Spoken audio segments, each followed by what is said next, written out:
Hindi sapat ang maghulog ka lang sa piggy bank mo. Hindi rin naman sapat na magtabi ka lang ng pera sa wallet mo.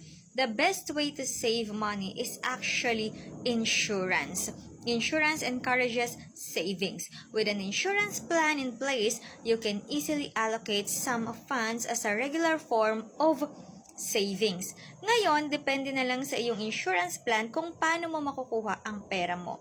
You can opt for a money-back policy, which means may makukuha ka after a few years of investing.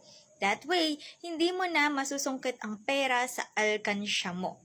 With insurance, maghuhulog ka ng pera minus all the risk and hassle. In the long run, mas mapapalago mo pa ang pera mo. There are many insurance that can help you when it comes to saving money. Just visit my profile to watch more of it or follow me for more updates. Thank you!